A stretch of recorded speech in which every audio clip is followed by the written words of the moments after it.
อ๋อสบายดีเนาะมื้อนี้ก็อยากมาเฮ็ดอันสิเว้าแลกเปลี่ยนความคิดความเห็นว่าซั่นเนาะไปโดยเฉพาะแม่นแลกเปลี่ยนการศึกษาเกี่ยวกับเรื่องการค้นคว้าโดยเฉพาะแม่นค้นคว้าเกี่ยวกับเรื่องประหยัดไฟว่าซั่นดอกเฮ็ดให้ตะข่ายไฟฟ้าให้มันมีคุณภาพ สูงขึ้นอันนี้มันคอสต์เนาะintensive cost ที่สอนให้นักวิศวกรไฟฟ้าที่ออกเวียกที่กำลังเฮ็ดเวียกอยู่ปัจจุบันนี้อยู่เกเบ็กแคนาดาเนี่ยล่ะก็เป็นคอสต์ที่ว่าตัวเองค้นคว้ามาแล้วก็ใส่สภาพตัวจริงจริงซั่นจะว่าอยากมาแลกเปลี่ยนความคิดความเห็นเพราะว่ามันก็เป็นภาษาอังกฤษแล้วก็เป็นภาษาฝรั่งเนาะหรือว่าสิเว้าเป็นภาษาลาวเพื่อบางเทื่ออาจจะเป็นตัวอย่างตัวหนึ่งที่ว่าสำหรับไฟฟ้าลาวในอนาคตเฮ็ดแนวใดสิให้ลดพ้นการสูญเสียเรื่องพลังงานไฟฟ้าจุดประสงค์ของคอร์สตัวนี้นี่เฮ็ดให้นักวิศวกรก็เบิ่งสภาพการของเน็ตเวิร์กจากขนาดน้อยจนไปใช้ขนาดใหญ่เนาะอันนี้ก็เว้าโดยเฉพาะแม่นเรื่องเน็ตเวิร์กของเกเบ็กนี้คันสิเว้าแม่นเขาปัจจุบันนี่เขามีinstall capacity ของเขาเจ้าประมาณ50,000 เมกะวัตต์เนาะแต่อยู่ในหั้นมันก็เราก็รู้จักว่ามันก็มีการสูญเสียโดยเฉพาะแม่น network distribution เนาะmedium voltage กับ low voltage มันจะมีการสูญเสียหลายแต่มันก็มีขอบเขตของเขาเจ้าเฮ็ดแนวใดเพื่อลดพรตัวนี้ลงเขาเจ้าเฮ็ดได้ดีหลายจังซั่นที่ว่าอันนี้เราเว้าตัวที่ว่าเขาเจ้าเฮ็ดได้ดีฮอดปัจจุบันเกเบ็กมันเนาะ4.5พุ่นน่ะเรื่องลดพรเรื่องการสูญเสียในตะข่ายระดับกลางระดับต่ำนี่นะแม่นลงหลายสมมาสมควรเนาะระดับสูงแท้มันก็ลงหลายแต่เราจะมาเว้าถึงบางกรณีที่ว่ามันอาจจะสูงแท้โดยเฉพาะแม่นเรื่อง loss เนาะเว้าประเทศกำลังพัฒนาส่วนหลายจะมาเว้ากับประเทศกำลังพัฒนาก็อยู่แอฟริกบ่อยู่เอเชียบ่อยู่หยังต่างๆแล้วก็อาจจะเป็นไปได้อยู่เมืองลาวที่ตามตัวได้ศึกษามาก็จริงซั่นน่ะแปลว่าหัวข้อมันเกี่ยวกับเรื่องutility loss reduction เนาะในเน็ตเวิร์กนะ High voltage medium voltage แล้วก็ low voltage มันตัวนี้มันเกี่ยวกับเรื่อง engineering study เฮ็ดแนวใดเราจะลดเรื่องtechnical loss ลงนี่นะแต่15บางสถานีมันอาจจะ15บางสถานีอาจจะ12เนาะบางสถานีอาจจะ10แต่ว่าจุดประสงค์แท้ๆก็ลด15ลง52แล้วเป็นเฟซมันไปคันตัวใดมันสูงหลายนะคืออยู่ประเทศใดมันสูงหลายแล้วลดตัว12ลงมาเป็น10แล้วลด10มาเป็น8คันสิเว้าเราได้ก็ประมาณคันเราเฮ็ดแท้มันก็ประมาณ7%ในการประหยัดว่าซั่นประหยัดพลังงานเป็นหยังปัญหาตัวนี้มันจะเกิดขึ้นก็ย้อนว่ามันมีปัจจุบันนี่เรามีเอาโซลาร์เข้าเด้ในmedium voltage เนาะแล้วก็มีEV เข้าในmedium voltage กับ low voltage ปัญหาตัวนี้นี่มันจะมีบ่แม่นมีแต่บางประเทศมันทุกประเทศที่จุดประสงค์ที่สิเอารถไฟฟ้าเข้านี่นะก็คือกรณีของเกเบ็กที่ข้าพเจ้าอยู่ในปัจจุบันนี้ปี2035เขาสิให้มันได้เกือบฮอด แต่น่ะล้าน500,000 คันเนาะ2,000พอ2040ยก2045ซะ35,500,000 2045ได้3,000,000และ2055นี่ให้เกือบ 90% นะของรถที่มีมันจะประมาณประชากรมี7,000,000ปลายรถปัจจุบันนี้ก็7,000,000ปลายแล้วแต่ในอนาคตมันก็จะบ่เพิ่มขึ้นหลายดอกประชาชนอาจจะฮอด10,000,000เนาะใน2050ประมาณนั้นเรียกว่า9,000,000ปลาย10,000,000รถมันก็จะประมาณ7,500,000 8,000,000เนาะแต่ว่าจุดประสงค์ของเขาเจ้าก็เพื่อจะให้มันมีประมาณ 90% ของรถไฟฟ้าไปแทนรถน้ำมันแต่10%นั่นมันรถขนส่งมันอาจจะแก้ไขบ่ได้ดอกเพราะมันรถขนส่งมันได้ขนส่งวัตถุหนักหยังต่างๆส่วนหลายมันก็สิเฮ็ดเป็น100%ไฟฟ้ามันยากอยู่เอาขอมาอันแบ่งปันนี่ตื่มแล้วแต่คอสตัวนี้มันตั้ง4คอสสำหรับเรื่องเกี่ยวกับเรื่องแก้ไขปัญหานะเกี่ยวกับเรื่อง loss นี่ในคือเว้ามาอันแหละ เราจะมาเอาตัวอย่างตัวใดตัวหนึ่งตัวอย่างตัวนี้ก็แม่นตัวอย่างของประเทศลาวก็แม่นแล้วก็ประเทศที่ว่ามีการใช้พลังงานต่ำเนาะจุดประสงค์ก็แปลว่าปัจจุบันยกตัวอย่างคือกรณีของประเทศน้อยเนาะการสมใช้พลังงานก็ยกตัวอย่าง22,000กิกะวัตต์โมงต่อปีและการสูญเสียปัจจุบันนี้บ่รวมมันหลายคันตะข่ายมันบ่นั่นมันก็อาจจะถึง 15% พุ่นเนาะและ target จุดประสงค์แท้จะให้มันลดลงถึง8ลดลงถึง8มัน distribution นี่มันก็ยังบ่ทันถึง optimal เทื่อส่วนหลายมันจะฮอด4ครึ่ง5ของกิเบกหลายประเทศเห็นแล้ว แต่ว่าถ้าเราลดไป15ลง8ได้นี่ก็เราก็ยังสามารถประหยัดได้ประมาณ 7% เนาะอันนี้มาเว้าถึงตัวอย่างของทิเบก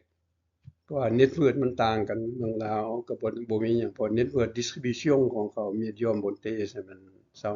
25ของประเทศลาวประเทศฝรั่งหรือประเทศเขมรหยังมัน22นะมันก็บ่มีหยังแตกต่างแต่เฮ็ดแนวใดมันเป็นที่ว่าเน็ตเวิร์กที่ว่ามีการสูญเสียหลายเนาะบ่คือ high voltage มีซั่นแต่ว่าตัวนี้นี่จำเป็นต้องลดลงตัวนี้มันอยู่ในตัวใดเพราะว่าตัวเองก็สอนนี่แหละของ Antal-Seal Course ของสำหรับหมวดElectrical Engineer อยู่ Quebec นี่อยู่แคนาดานี่คือกันเนาะที่ขึ้นกันกับ Hors des Ingénieurs du Québec ที่กำลังสิไปสอนเขาเจ้าตื่มบางครั้งบางคราวที่กลับมาแต่เมืองลาวก็มาสอนนี่แหละจะมีหมวดถึงถอดถอนบทเรียนทั้งเซมินาให้หมวดนั้น นักศึกษา Master Degree PhD Degree นำและส่วนหลายมันนักวิศวกรไฟฟ้าเอาขอแนะนำตัวท่านก็อยากจะรู้จักและชื่อฝรั่งมันมาชื่อหรอกแต่นามสกุลผมยังคำชื่อลาวชื่อพันธุ์เอาเอาตัวอย่างหนึ่งที่ตัวเองเป็นผู้ออกแนวคิดมามันสแตนดาร์ดของเกือบทั่วโลกอย่าคือกันเมื่อเราเฮ็ด study เราต้องเฮ็ดเป็นเคสของมันเนาะ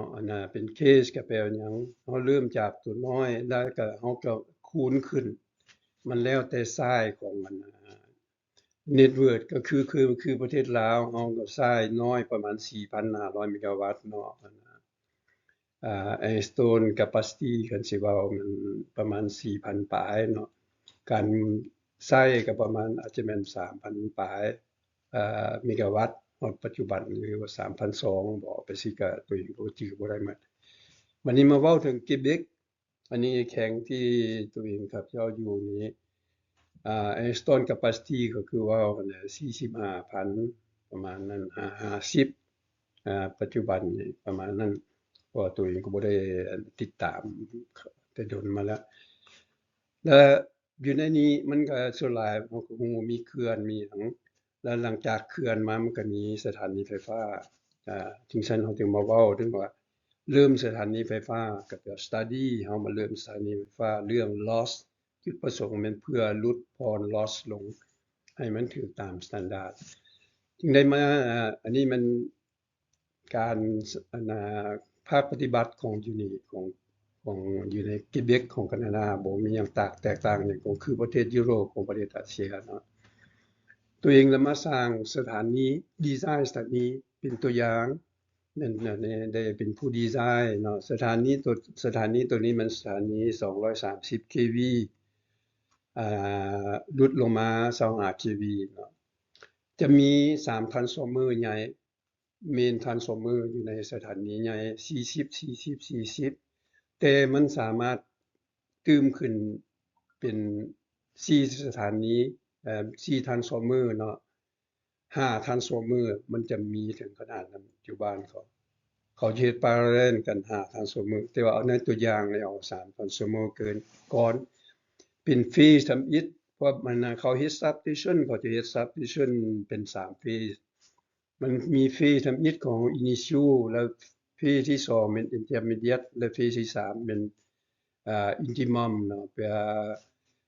ใน3เฟสนี่ส่วนหลายเขาจะไล่ถึง100 ปี75 ปี100 ปีเพราะว่ามันถ้ามันโลดมันเพิ่มขึ้นก็จากเฟสนึงมันบ่พอแล้วเขาก็จะเติม transformer ตัวนึงใส่แต่ว่า initial ของ substation ตัวนี้มันแม่น3 transformer ก็เขาคือฮู้แล้วเป็น3สถานีในสถานีหนึ่งมี3 transformer เริ่มต้นจนถึง5สถานีเอา expansion ไปได้ตัวเองได้เอา3สถานีนี่มาคิดไว้อยู่ในนี่มันจะมี24 feeder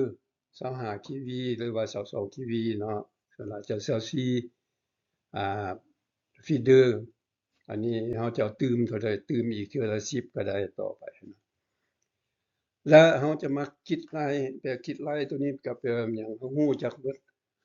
เน็ตเวิร์กของมันเว้าถึงแล้ว substation ตัวนี้แล้วเฮาก็ฮู้จักว่าเฮาจะจ่ายเนาะเอาfeeder ทำอิฐfeeder ทำอิฐที่ว่าเฮ็ดนี่เพื่อมาเป็น case study นี่เพื่อเอาfeeder แม่นfeeder 1มันมี24ซื้อเอาfeeder 1 number 1แล้วในนี่feeder 1นี่มีความยาวของมัน40 กิโลเมตรเคเบิลที่ใช้มัน477 MCM เนาะ ACSR แล้วอยู่ในนี้เขาจะมีคือฮู้แหละการแจกย้ายก็เพื่อตอบสนองในคลิปไฟเบอร์นะในฟีเดอร์ของมันนั่นนะก็จะมี transformer เหรียญ transformer มันจะมี3เฟส3เฟสขนาดน้อย3เฟสขนาดใหญ่ประมาณถึง5 MVA พุ่นแต่ลงมาขนาดน้อย3เฟสมันก็จนถึง600 kVA เนาะหลังจาก3 MVA ลงมาแล้วจะมี transformer เพราะว่าเพื่อประหยัดไฟฟ้าอยู่การพัฒนาของเขาเจ้าจะใช้ monophase เขาก็ใช้ 3-phase เนาะคันมันมีโลดมันหลายแล้วก็จะใช้ 3-phase คันมาจากโรงงานที่ต้องการ consommation ระหว่าง5 MVA ลงมานี่23 MVA เขาจะใช้ 3-phase แล้วบัดนี้เพื่อแจกSME แบบน้อยๆที่ต้องการไฟประมาณ5 kV นี้เขาจะใช้ส่วนหลายอยู่นี่เขาใช้แบบว่านั้นใช้ monophase ใช้3 monophase transformer ให้มันเป็น3 phase แล้วไฟเข้าเรือนเข้าศาลนี่ส่วนหลายอยู่นี่มันเพื่อประหยัดให้มัน transformer มันน้อยเขาจะใช้ monophase เพื่อ14จุด4 kV ลงมา122 240มันก็พอแล้วแต่ละเรือนนี่แล้วเขาจะใช้หลาย transformer สำหรับแจกจ่ายสำหรับเงินเพื่อหยังเพื่อเฮ็ดแนวใดให้ loss มันต่ำลงที่สุดก็เมื่อใด loss ต่ำลงที่สุดก็เฮาก็บ่ได้สามารถเซลล์เงินได้อันนี้มัน configuration ที่เฮ็ดเพื่อสิสอนให้นักศึกษาว่ามันเฮ็ดแนวใดsubstation 8ตัวสามารถดีไซน์ได้หมด substation นี่เนาะก็ใหญ่สมมาสมควรถึง5 transformer ใหญ่พุ่นเอาเมื่อเฮามาเบิ่งตัวนี้แล้วเฮาจะมาเบิ่งเป็นขั้นตอนลงไปว่า study อันนั้นเบิ่งอันนี้มันที่ได้สิสอนเขาเจ้านี่อยู่ในคอร์สที่ได้สิสอนหมดอันนักวิศวกรไฟฟ้าที่ออกเฮ็ดเวียกนะแต่ที่ก็กลับมาเมืองแคนาดาก็ได้มาสิสอนยามมีโอกาสแบบนี้เมื่อเฮาเข้าใจตัวนี้เราจะไปค่อยเฮ็ดไปเป็นขั้นตอนมันมีสเต็ปของมันดอกเขาฮ้องว่า study เรื่อง power system high voltage medium voltage และก็ low voltage อันนี้มาเบิ่งอันนี้ตะข่ายได้ตะข่ายหนึ่งฉะนั้นว่าอันนี้ตัวเอาเพื่อมาสิสอนคนลาวเนาะตัวอย่างคือตะข่ายของแขวงเวียงจันทน์ตัวอย่างตะข่ายของเมืองใดเมืองหนึ่งอยู่นี่มันจะมีหลาย substation ประธานจะเห็น single line ของหลาย substation ประกอบกันแล้วก็จะมาจากสายไฟจะมาจากเขื่อนใดมาแล้วก็มาตอบสนองตามตะข่ายเนาะสายสถานีต่างๆก็คือยกตัวอย่างอยู่capital ของเวียงจันทน์นั้นเป็นเมืองหลวงของเวียงจันทน์เนาะอันนี้มันเน็ตเวิร์กแล้วก็อยู่ในนี้ก็มีหลาย substation แล้วก็มีหลาย feeder วันนี้เฮามาเบิ่งอีกแต่ละ substation มันจะมีทรายต่างกันอันนี้มันทรายของ substation ของเกเบ็กของแคนาดาก็บ่ต่างหยังก็คือกันกับของลาวคือไทยหรือมีหยังเนาะฝรั่งเนาะก็ฮู้ว่ามี high voltage เมื่อมาหมุนใช้สำหรับ SME บ่โรงจักรโรงงานน้อยๆมันก็จะมี medium voltage ก็คือทางลาวเฮาบ้านเฮาใช้ก็115 230ลงมา22 kV อยู่นี่ก็115 230ลงมามันอยู่นี่มันฮอด320พุ่นเนาะแล้วลงมา25 kV แล้วเฮาจะเห็นฟีเดอร์มันออกไปอันนี้มันcategory 1ซื่อๆเฮาจะเห็นหลาย category เห็นบ่ท่านจะเห็น category น้อย category น้อย substation นี่มันมีทั้ง2 transformer ท่านจะเห็น capacity ของมันอันนี้ก็เคยสอนอยู่เมืองลาวแล้วแหละโดยเฉพาะมันเกี่ยวกับเรื่องdistribution อยู่เคยให้สัมมนาหลายเทื่อแล้วเนาะอันนี้แต่ว่าเอาตัวอย่างของเกเบ็กนี่ไปหมุนใช้ของแคนาดาไปหมุนใช้เนาะแล้วก็เคยให้ตัวอย่างตัวนี้สำหรับสิเอาตู้สากไฟฟ้าเข้าตามฟีเดอร์ว่าเฮ็ดแนวใดเพื่อให้เฮาสามารถลดพรการสูญเสียได้ท่านจะเห็นหลาย category เนาะคือเห็น1 2 3อยู่นี่มันจะมี1 2 3 4เนาะมันจะมี 1A 1B 1C แล้ว2A 2B 2C แบบนี้มันแล้ว characteristic มันเห็นบ่ท่านจะเห็นตัวนี้ไฟทางเข้า substation เข้าส่วนหลายมันดับเบิลมันแอนด์ลบอย่างคันตัวนึงตายก็ตัวนึงได้เนาะ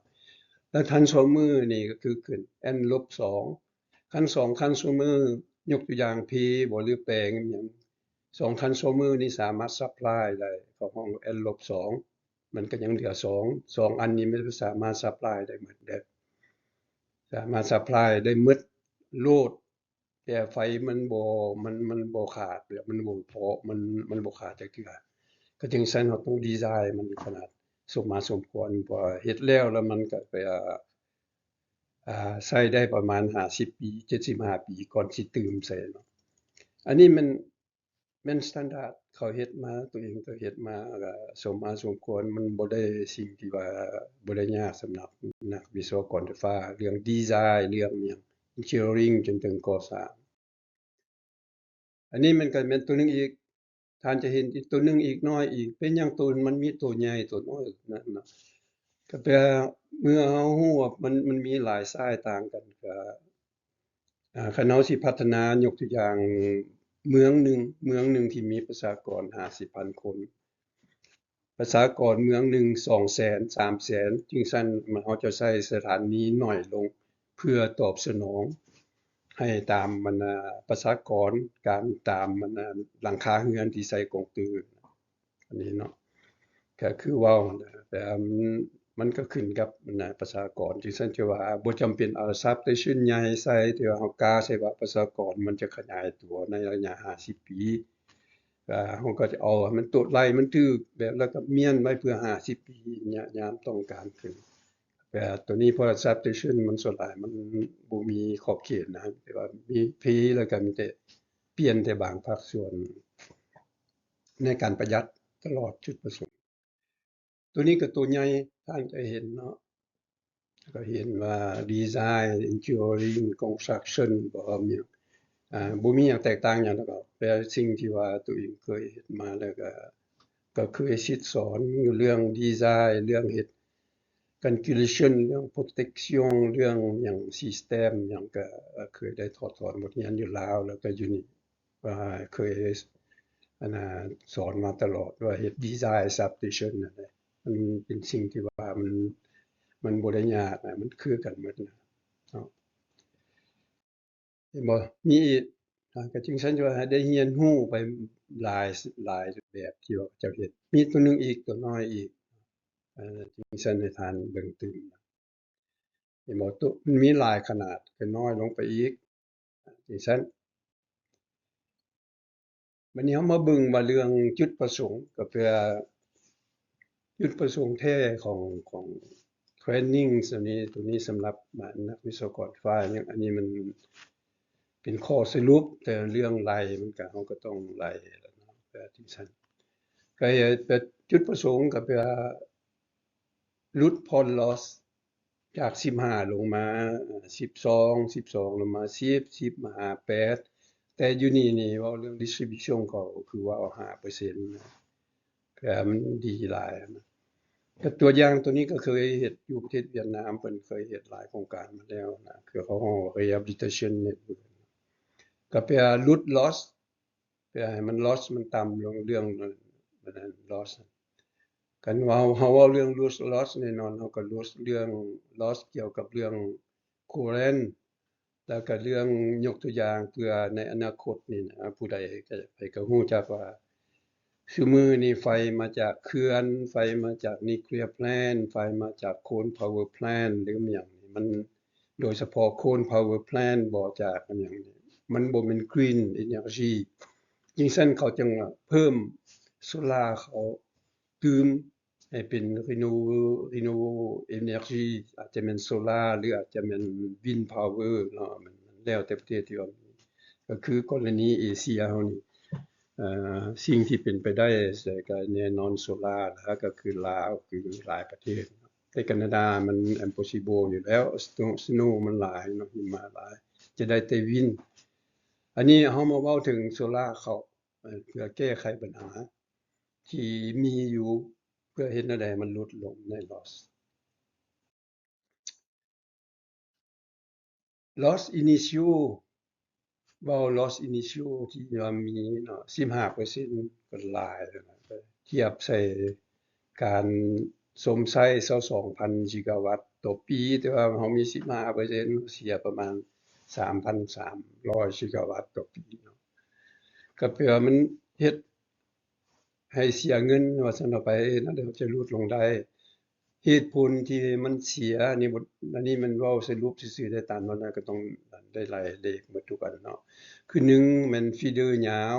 2แม่นpower factor หั้นมันต่ำเนาะก็แปลว่าสามารถลดได้แล้วตัวที่4นี่มัน transformer เฮาน่ะเฮา loading มันสูงโพดก็มันเปอร์เซ็นต์มันน่ะสูงแล้วก็ซ้ำบ่นำเฮาเรื่องดีไซน์โดยเฉพาะก็ต้องคิดเรื่องสภาพการสิ่งแวดล้อมเนาะโดยเฉพาะดินฟ้าอากาศมันคือลาวคือประเทศเอเชียเฮานี่ก็เฮาก็ฮู้จักมัน40-45องศาเนาะ อยู่กิเบกอยู่แคนาดาเนี่ยaverage ของมันนี่ว่ายามร้อนนี่ก็มีแต่20-25ประมาณเท่าใดพอ2เดือนเนาะ2เดือนปลายกายน้ำก็จะลดลงประมาณ10เมื่อยามหนาวบ่ให้เว้าแล้ว-15เนาะเมื่ออุณหภูมิมันลดลงเท่าใด loss มันก็แฮ่งลดลงดิฉันเขาจึงสามารถได้เนาะมัน loss เรื่องความร้อนมันสามารถเฮ็ดให้ loss ตกลงต่ำเนาะแต่คันสิเว้าเรื่องมันบ่มีอีติ่งสูงก็จึงซั่นจุดประสงค์เพื่อมันลด loss นี่เมื่อลด loss เราก็จะรู้ว่าก็หลายเติบจุดประสงค์15ลง12ลง10ลง8เนาะเฮ็ดไปเทื่อละขั้นก็ target ก็แม่นเฮ็ดแนวใดจากวังหนึ่งนี้ให้หลุดลงมาฮอด8%แม่นเฮายังสามารถได้แต่เฮาสามารถเซลล์ได้เนาะเอาตัวหนึ่งนี่วังหนึ่งนี่มาลุดอันนั้นลบตัวนี้เราได้อ่าเฮายังสามารถเซลล์ได้ 1,540 กิกะวัตต์มันก็แปลว่าแม่นล้าน540,000 เมกะวัตต์ก็คูณ60เบิ่งดอลลาร์เนาะต่อเมกะวัตต์โมงเราก็รู้จักว่า impact ใส่เศรษฐกิจก็หลายที่สุดแล้วจุดประสงค์ก็แปลเฮาสิเฮ็ดแนวใดให้มันลดลงถ้าจำเป็นก็มันต้องลงทุนนั่นแหละลงทุนเพื่อเฮ็ดให้ตะข่ายมีความสามารถสูงขึ้นอันนี้เว้าแต่เรื่องสรุปเมื่อมาเบิ่งตัวนี้ก็แน่นอนจุดประสงค์ก็คือ Single Line ตัว David หั่นแต่ฟีเดอร์ที่เฮาเฮ็ดมาแบบแซมเปิลที่สุดแบบง่ายที่สุดก็เพื่อ1อยากรู้ว่าเคเบิลมันขนาดใดอันนี้มันเคเบิลที่เอามาตั้งเป็นตัวอย่างและเป็นสแตนดาร์ดของแคนาดานี่มัน477เนาะ MCM เนาะมันเคเบิลมันดวงใหญ่ของเคเบิลแล้วมันจะเริ่มต้นแต่200พุ่นดอก200ปลายพุ่น MCM มาฮอดแต่อยู่นี่เขาจะใช้เกือบสแตนดาร์ดเป็น477เกือบหมดเลยเพราะว่าบ่อยากเปลี่ยนบ่อยากเอา capacity maximum ของเลยเพื่อ50ปีหรือ100ปีมันจะบ่มีปัญหาแล้วยามอันสิเว้ามันใหญ่และโลดมันน้อยก็แปลมันจะเสียน้อยและสแตนดาร์ดของอยู่นี่มัน40ลัก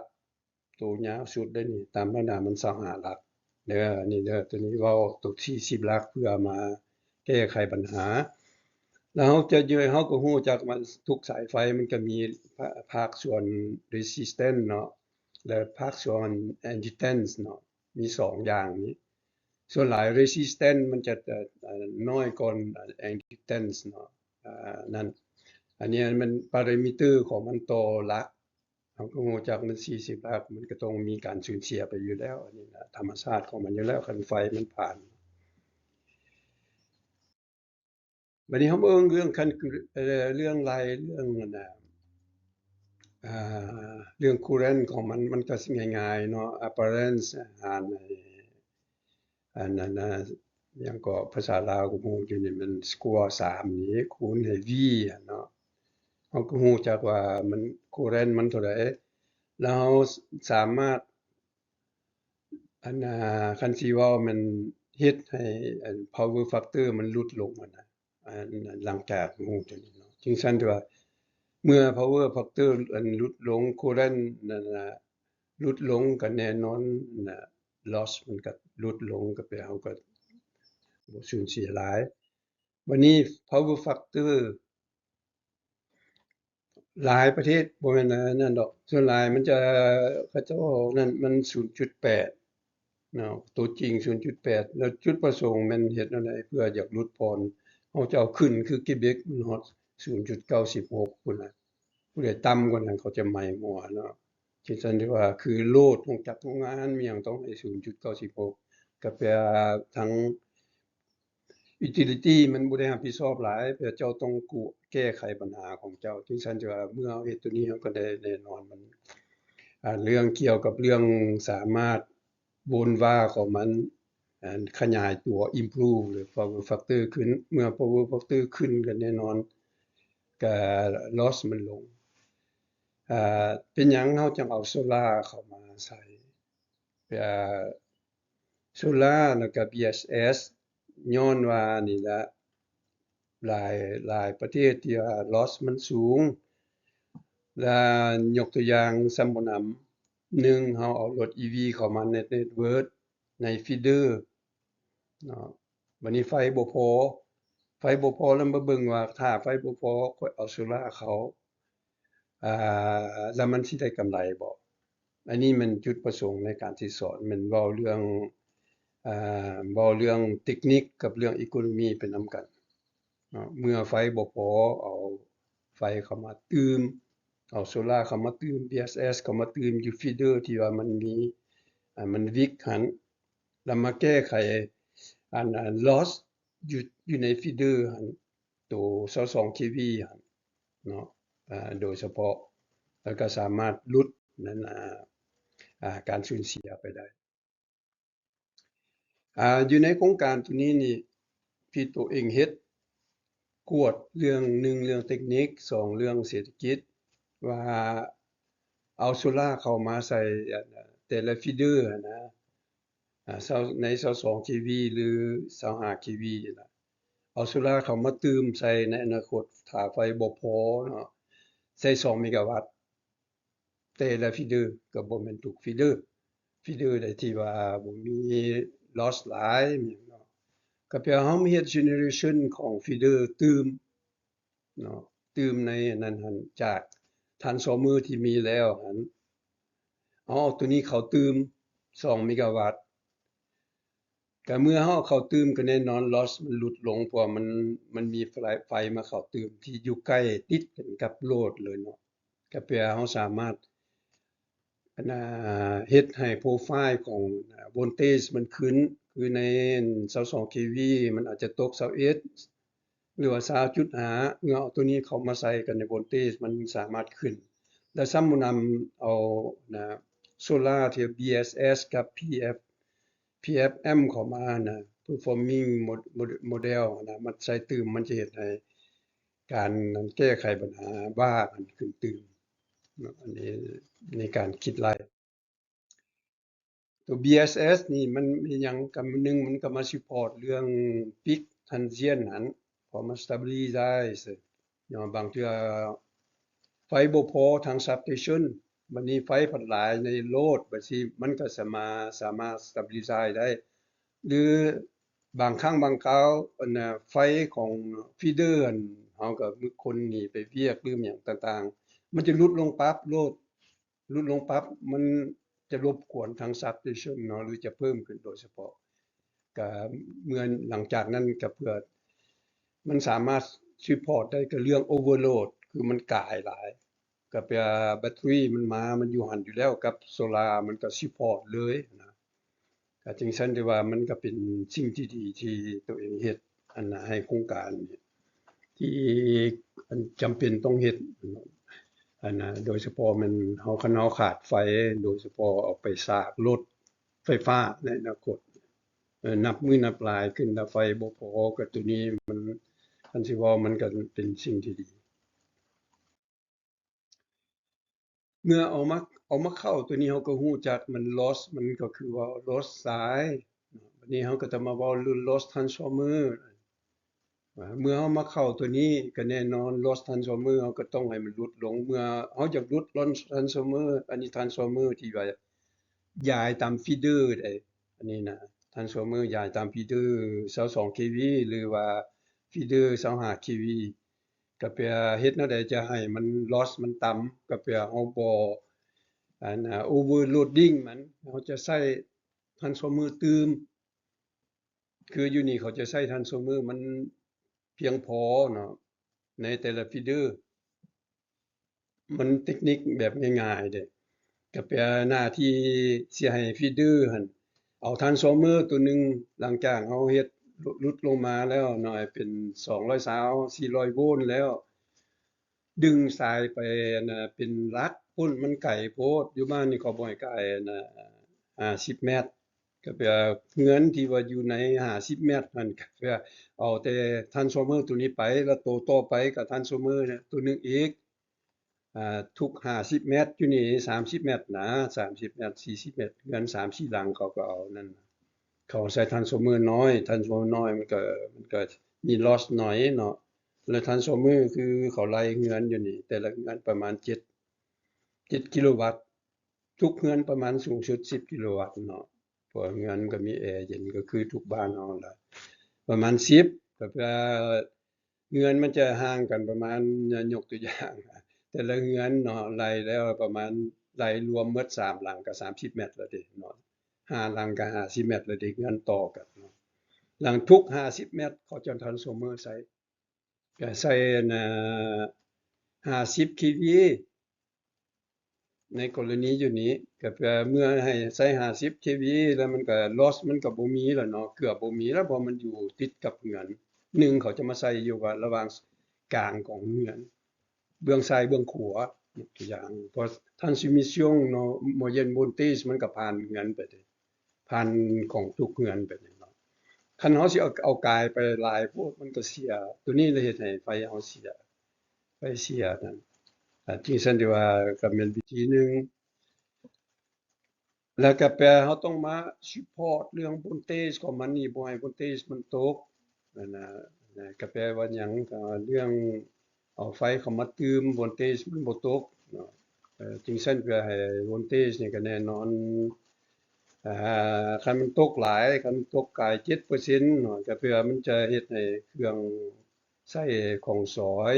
โดยเฉพาะมันเครื่องไฟฟ้ามันจะคือว่าหั่นแหละ มันก็จะพรีไว้แล้วพอมันนั่นน่ะเมื่อไฟมันลดลงมันต้องการคูเรนต์หลายก็แปลว่าหยังแปลมันก็เฮ็ดให้เครื่องจักรร้อนเมื่อเครื่องจักรร้อนโดยเฉพาะคูเรนต์นี่มันเฮ็ดให้เครื่องจักรร้อนเนาะเมื่อเอาโวลเทจขึ้นคูเรนต์มันก็สเตเบิลบัดโวลเทจตกมันจำเป็นเพื่อมันต้องการ power ตัวเดียวกันจังซั่นว่าไฟบ่พอมันก็สามารถดึงคูเรนต์ขึ้นสูงจึงซั่นเฮ็ดให้อ่าequipment โดยเฉพาะแอร์เย็นบ่ตู้เย็นบ่มีหยังอาจจะเปลี่ยนเรื่อยๆเนาะขอโทษเด้อมันอยากเสียงนั้นนะนึงว่าฝนตก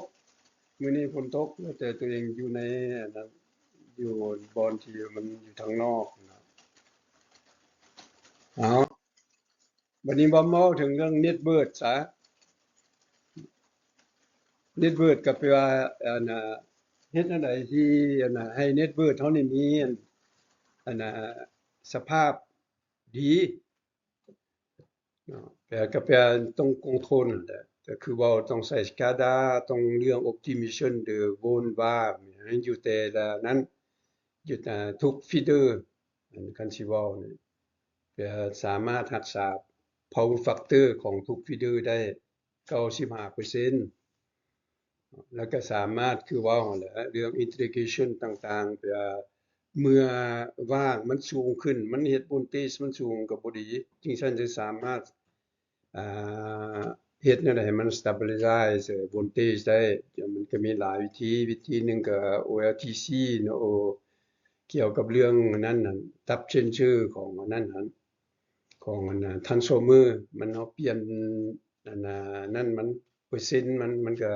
เฮ็ดให้ voltage มัน stable อันออโตเมติกมาจาก SCADA แต่ว่าก็บ่แม่นทุก transformer ที่มี OLTC เนาะก็จึงซั่นเราจำเป็นเอาใช้เพราะมันบ่ได้แพงมันประมาณ 1,200,000ก็ทีหนึ่งก็เรื่องเพื่อแก้ไข loss อิหยังต่างๆก็แน่นอนแล้วยามตอนเว้นเนาะเมื่อเรามีโซลาร์อันนี้เว้าโซลาร์เพื่อประกอบส่วนในการเอารถ EV อิหยังเข้านี่นะก็ตัวนี้เขาถือสำคัญที่สุดโดยเฉพาะประเทศที่บ่มีไฟเพียงพอซั่นดอกแล้วนั่นน่ะก็รถ EV นับมื้อนับหลายขึ้นก็อยู่นี่ก็จำเป็นมันก็จำเป็นแต่ว่าแนวใดบ่ได้เขาก็ต้องเอาใช้เนาะกับประเทศเอเชียเรานี่มันเป็นสิ่งที่ดีที่สุดทุกฟีเดอร์ที่ว่าจำเป็นอ่าโซลาร์มันก็ช่วยตอนกลางเว้นแต่ก็รู้จักมันมีแต่เว้นเนาะแล้วกันตอนกลางคืนมามันซัปพอร์ตของ BSS ซัปพอร์ตเน็ตเวิร์กก็แปลว่าเราได้เอาแบตเตอรี่เก็บเมียนไว้เนาะเพื่อมันสามารถตอนกลางคืนก็ส่วนหลายมันกินข้าวบ่มีหยังต่างๆคนกลับบ้านบ่มีหยังมันปิกตัวนี้มัน Peak Schedule ของมันนี่บ่ให้มันเพิ่มขึ้นแต่ไฟมันอยู่หั้นแล้วมันก็บ่เพิ่มขึ้นตืมเห็นบ่แล้วเราก็สามารถรักษาเรื่อง Dynamic ของ Volt var ได้ก็แปลว่า Power Factor มันดีเนี่ยต่าง มีหลายแนวนะที่ว่าเฮ็ดได้เนาะก็คือกรณีของบ้านเฮานี่ก็มีหลายแนวที่สามารถแก้ได้แล้วก็ประหยัดอีกจุดประสงค์มันมีแต่ประหยัดเพื่อเฮ็ดนั่นแหละมันบัดนี้มาเว้าถึงเรื่องคือตัวเองข้าพเจ้าเฮ็ด study บ่แม่นสอนแต่เรื่องไฟฟ้าจะเว้าถึงเรื่อง economic impact ซุมื้อนี้เรื่องไฟฟ้าแท้ผู้ใดก็เฮ็ดได้หมดนั่นแหละแต่จุดประสงค์แท้ก็คือเอาอันน่ะอันน่ะชาร์จของรถไฟฟ้าเข้าบ่หรือเอาโซลาร์เข้าบ่อยู่ในเน็ตเวิร์กเพื่อให้เน็ตเวิร์กมันสตรองขึ้นตืมให้เน็ตเวิร์กมันมี loss ขึ้นตืมก็เพื่อทุกสิ่งทุกอย่างได้ลงทุนหมดเลยแม่นบ่บ่อันสินั่นพวกเน็ตเวิร์กมันก็ existing มาแล้วเน็ตเวิร์กที่ว่ามีมาแล้วก็จึงซั่นที่ว่าจุดประสงค์ก็เพื่อเมื่อเราลงทุนก็คือประเทศเวียดนามนี่คือบริษัทเก่าเฮ็ดมา rehabilitation ของเขาเจ้า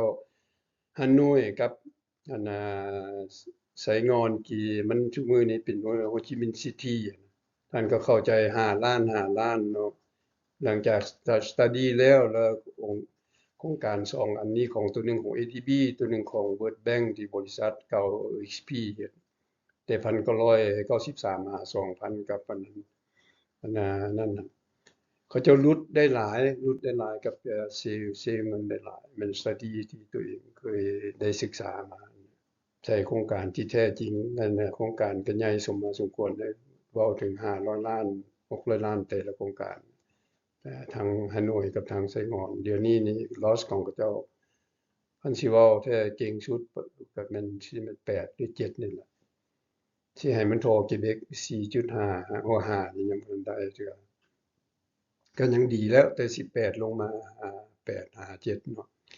เอาอันนี้มัน economic impact เมื่อเราเฮ็ดตัวนี้ก็แน่นอนเราจะลดenergy เสีย energy ลงได้ก็เมื่อเสีย energy ลงได้เราก็จะลดอันนั้น loss ของ feeder ลงได้feeder ก็แม่นอันนั้นแหละสายไฟอันแรงกลางที่จะไปแล้วเขาก็จะลดหยังก็เพื่อจะลดในอนาคต CAPEX นี้แต่ CAPEX แม่นการลงทุนเพื่อมาเฮ็ดให้ตะข่ายดีขึ้นเพราะว่าจุดประสงค์มันเอาทุกอย่างเพื่อมาแก้ไขเพื่อเฮ็ดแนวใดให้ตะข่ายดีขึ้นแล้วก็เฮ็ดแนวใดให้ตะข่ายนี่ดีขึ้นเรื่อง efficiency เนาะหรือ power factor แม่น voltage บ่ current บ่ loss บ่มีหยังอันนี้มันเรื่อง impact อันน่ะของโครงการที่ได้เฮ็ดบ่ได้ไล่อยู่นี้เพราะมันไล่อยู่กับยามชิดสอนพูดว่าได้เท่าใดวันนี้เรามาเว้าตัวนี้ก็แน่นอนเว้าถึงเรื่องengineering recommendation ก็แน่นอนอยู่ใน distributed หั้นอยู่ใน feeder หั้นตัวใดมันอ่อนเพราะว่ามันจะมี EV charging อิหยังต่างๆเข้าในกรณีประเทศที่มีอันCF หั้นประมาณของเมืองลาวก็สิสูงสุดก็สิแม่น20นี่ล่ะของ Planck factor ภาษาฝรั่งนั่นน่ะก็ประมาณ20เนาะอยู่ลงไปขึ้นไปทางเหนือก็แน่นอนลดลงแล้ว16พู้นแหละเพราะมันเป็นหยังจังว่าซั่นเพราะมันมีหมอกมีหยังหลายลงไปทางใต้แต่เวียงจันทน์ลงไปก็สิมัน18 17แต่เบิ่งในแผนที่ Atlas แท้ประเทศลาวบ่ไกล17นะหมดทั่วประเทศนะแต่เสียคันสิเว้าก็ผลตอบสนองของการผลิตคันว่า20%ก็มื้อหนึ่งมี24ชั่วโมงก็เราแสงไฟเรามีประมาณ20%แล้วก็นั่นตัวที่ใช้ได้ก็ประมาณ20จังซั่นเดี๋ยวนี้บัดนี้คือเราเว้านี้ตัวที่2เราสิเฮ็ดให้power factor เพิ่มขึ้นแต่0.80ขึ้นเป็น98อยู่นี่มัน96น่ะเห็นบ่คันเราขึ้น98มันก็แน่นอนสิเสียลดลงบัดนี้เราวิธีใช้เราก็แน่นอนก็ต้องใช้เรื่องcapacity capacitor bank นี้แล้วก็เกี่ยวกับเรื่องโวลต์บาร์นี่อันนี้คงทนเพราะอยู่นี่เขาจะมี capacity bank ย้ายไปตาม feeder แล้วก็มันจะอัตโนมัติเมื่อมันต้องการวากหลายมันก็เพิ่มเขาเพื่อเฮ็ดให้power factor มันรักษาคือเก่าเมื่อวากมัน มันบ่พร้อมเพิ่มเมื่อวางมันหลายมันก็ถอดออกเนาะเกี่ยวกับเรื่องนี้ส่วนหลายมันจะออโตเมติกอยู่ตามแล้วหั้นเลยแล้วที่ว่ามีโหลดหลายวันนี้เรื่อง protection วันนี้เราจะมาเว้าเรื่อง protection แม่นอันตัวหนึ่งอีกมันได้สิสอนprotection ของ feeder ว่าซั่นต่อไปเรื่อง anti east landing protection เรื่องหยังบ่ให้มันเสถียรภาพแล้วบ่ให้มันตกบ่หยังนั้นอันนี้มันเรื่องหนึ่งแต่บ่ได้นั่นเอามาเพิ่มซื่อๆบัดนี้เมื่อเราหลุดเนาะมันจุดประสงค์ impact ของ national utility ก็แม่นนั่นแหละก็คือ EVN คือ EDC คือ EDL คือ Hydro-Québec คือทุกบ่อนนั่นแหละ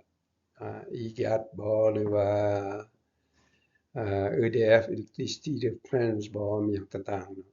ก็แปลหนึ่งเราจะลด loss เกี่ยวกับเรื่องmedium voltage ก็แปลตัวนี้แล้วจะเฮ็ดให้ตะข่ายเรามี stability สูงแล้วจะเฮ็ดให้เกี่ยวกับเรื่องเอายกตัวอย่างเอา EV เขานับมือตัวใดเอาเขาเนาะก็แน่นอนมันจุดประสงค์คันเราเฮ็ดบ่เรื่องตัวนี้เราก็ทุกสิ่งทุกอย่างจะพัวพันมาหมดเพราะซุมื้อนี้มันไผก็อยากลดเรื่อง CO2 ก็เพื่อเมื่อเอารถไฟฟ้าเขาก็เรื่อง CO2 มันก็ลดลงแล้วนั่นน่ะคือกรณีของ Quebec ซื่อๆเด้อนี่อัน2050-55นี่มันจะมีแต่รถไฟฟ้า 90% แล้วก็แน่นอนซุมื้อนี้มีแต่เริ่มแต่ 400,000 คันปีนี้2035ให้มี1,500,000ก็ตื่มไปมันทั้งหมดมัน7,000,000ก็แปลก็ลดเรื่องตัวนี้ลงมันเมื่อมันลดลงเรื่องตัวนี้ลงก็แปลก็คือเราจะเห็นนี่ล่ะมันก็จะมีผลสะท้อนที่ดีเพราะเรื่องน้ำมันนี่บ่มีว่าแต่มือขึ้นแล้วบ่มีมือลงอะนะลงก็ลงน้อยเดียวเนาะบัดนี้มันเรื่องปัญหาน้ำมันในโลกก็มันบ่แม่นสิมีตลอดได้แล้วก็คือศึกนี่ล่ะนี่เราเห็นอยู่นี่แหละอันน่ะอิหร่านกับประเทศอเมริกาเป็นนั่นแหละตีกันนี่แน่นอนน้ำมันเราก็มีปัญหาเนาะเมื่อมีน้ำมันมีปัญหามันก็เรื่องตัวนี้นี่เราก็รู้จักเพราะส่วนหลายมันจะไปใส่เกี่ยวกับเรื่องยานพาหนะหยังต่างๆขนส่งแล้วก็แม่นประชาชนใช้บัดนี้ก็เพื่อค่าน้ำมันมันจะเพิ่มขึ้นเอายกตัวอย่างอันน่ะเดี๋ยวนี้นี่มัน$1.20ซะตอนเริ่มศึกมัน$1เดี๋ยวนี้มัน$1เกือบ$2บางประเทศแต่มื้อใดยังบ่รู้จักแต่ว่ามันสิกลับคืนมานี่ก็สิกลับมาบ่ฮอดดอก$1อาจจะกลับมา120 1.20บ่ถ้าศึกมันหมดเนาะแต่อนาคตก็เรื่อง indexation มันจะ2%ตามคิดไล่มาก็แปลว่าเมื่อเราใช้รถ EV หลายเน็ตเวิร์กเราดีก็แปลว่ามีหยังอยู่นี่จุดประสงค์ก็แปลว่าค่อยลดหลายโดยเฉพาะประเทศที่น้ำมันเข้าเกือบ 100% ลาวเขมรบ่มีหยังต่างๆนี่บ่แต่ไทยเพิ่นก็ผลิตบ่พอแคนาดาก็บ่พอดอกแต่เขาก็สามารถได้อันนี้มันกรณีที่ว่าเราสามารถลดน้ำมันในระยะยาวคือบางประเทศเขาเอาน้ำมันเข้าอยู่ใน GDP เกือบ10%น่ะ10ปลายเปอร์เซ็นต์เนาะก็คันเราลดน้ำมันได้ก็แปลว่าเราบ่ได้เอาเงินออกไปซื้ออยู่ต่างประเทศเพราะน้ำมันมันจำเป็นไปซื้อมาแต่ต่างประเทศเพราะผลิตบ่ได้อันนี้มันเรื่อง impact กันเกี่ยวกับเรื่องเศรษฐกิจหลังจากเฮ็ดแก้ไขอันนี้เป็นหยังแต่ว่าตัวนี้เพราะว่ามันการสิสอนอยู่ในคอร์สให้เหมาะในตามชื่อคอร์สของนักวิศวกรไฟฟ้าอยู่ Quebec นั่นนี่นะก็ Ordre des ingénieurs du Québec คันสิว่า Ordre คันสิว่าภาษาฝรั่งก็ Engineer คือเก่าของ Quebec เนาะอันนี้มันเรื่องการสิสอนแต่ละเขาจะมีหัวดอกแต่บ่ได้สอนแต่แนวเก่าเรื่องไฟฟ้ามันเรื่อง Master Degree PhD Degree มันจะเกี่ยวกับเรื่องเศรษฐกิจว่าโอ้เฮ็ดตัวนี้ไปเพราะเรื่องเทคนิคแท้มันบ่ได้ยากเฮ็ดตัวนี้ไปแล้วมันแก้ไขปัญหาได้บ่เดี๋ยวนี้ Quebec ปัญหาหนักสุดนี่ก็เฮ็ดกับหมู่นี่แหละปัญหาหนักสุดนี่ไฟนี่บ่พอเมื่อเอารถเข้าแล้วมันจะรบกวนตะข่ายหมดจังซั่นว่ามันได้ตัวได้สิทธิ์สอนเรื่อง power quality ตื่มยังบ่ได้ power quality ตื่มนี่เขายังมีปัญหาหนักอยู่ว่าเอาอินเวอร์เตอร์เข้าหลายเนาะจะเฮ็ดให้เน็ตเวิร์กมันวิกลงเมื่อเอาเข้ามาไปหลายตื่มเว้า grosso modo แต่นี้ถึง2055ประชาชนของแคนาดามีเดี๋ยวนี้39ล้านฮอด50ล้านรถก็ประมาณ50ล้านคันแต่รถ50ล้านคันใน2055ก็อยู่ใน50ล้านคันแม่น 90% แม่นรถไฟฟ้าเพราะทุกแห่งจะเฮ็ดคือกันหมดเพราะมันเป็นกฎของประเทศของประเทศอาซีหรือประเทศเจริญฝรั่งหยังก็บ่มีหยังแตกต่างประเทศจีนนี่แน่นอนเพิ่น2035นี่อาจจะมีรถไฟฟ้าเกือบ 95% แล้วก็เว้าได้เพราะเพิ่นผลิตได้หลายแต่เหตุผลตัวนี้ลดลงก็แน่นอนเรื่องน้ำมันเพิ่นก็บ่ได้เอาเข้าประเทศจีนน้ำมันก็บ่ได้เอาเข้าเพราะเดี๋ยวนี้ประเทศจีนก็ซื้อน้ำมันทั่วโลกอาจจะจำเป็นเพิ่นก็ประหยัดได้ก็สร้างเศรษฐกิจ GDP ได้ตื่มคือประเทศน้อย GDP นี่ก็ตื่มเอาบ่อน้ำมันเข้านี่ก็มีไฟฟ้าก็ GDP นี่คูณ3คูณ4พุ่นแหละคันประเทศน้อยคันประเทศใหญ่มันก็บ่แต่ต้องหลายคือลาวคือคือโดยเฉพาะคือประเทศแคนาดาคือไทยเพราะไทยก็เจ้าก็มีคือสิงคโปร์เขาก็มีแต่จะรบกวนน้อยหนึงเพราะ GDP ของสิงคโปร์ประมาณ450 billion การใช้น้ำมันของเขาเจ้าประมาณนั่นน่ะ10 billion คือของไทย450ใช้น้ำมันประมาณเท่าใด20 billion เนาะมันก็บ่ได้รบกวนหลายปานใดนั่นน่ะเกี่ยวกับอันไฟฟ้าก็จะมีการนั่นรบกวนสมมาสมควรจุดประสงค์ก็ลด loss ก็คือลด loss คือเฮาเห็นนี่แหละอยากเฮ็ดคือประเทศเจริญก็บ่มีทางเลือกเนาะแต่เมื่อเฮาลด loss เราก็รู้จักเดี๋ยวนี้มันเริ่มจากตัวนี้ใน10ปีหน้าของตัวเองคิดว่าซั่นดอกของทุก utility นี่อันที่ว่าในประเทศกำลังพัฒนานี่เอาซะไปเอาแต่นี่อันคันเฮาสามารถลด loss ได้ก็เฮาก็สามารถรู้จักเนาะว่ามันผลผลตอบสนองมันบ่สิหลุดบัดเดียวเนาะก็จะค่อยลดลงไปใน10ปีใน5ปีเฮ็ดไว้เท่าใดแฮ่งดีเนาะเมื่อเราลด loss ลงได้ก็แปลว่ามันก็ประหยัดหลายอันนี้เว้าฟีเจอร์เดียวเด้นี่นะเรายังบ่ได้เว้าหลายฟีเจอร์เด้นี่จังซั่นได้ว่าคันเฮ็ดได้ก็เป็นดีนั่นแหละเมื่ออยากเฮ็ดไผก็รู้จักว่าโอ้คันว่าข้อยเฮ็ดก็แปล15เนาะลดอันยกกรณีของลาวเฮาอันนี้ตัวอย่างเอา15%ลงมาเป็น8%เนี่ยโอ้แปลว่ามันดีสุดแล้วนี่เว้าเรื่อง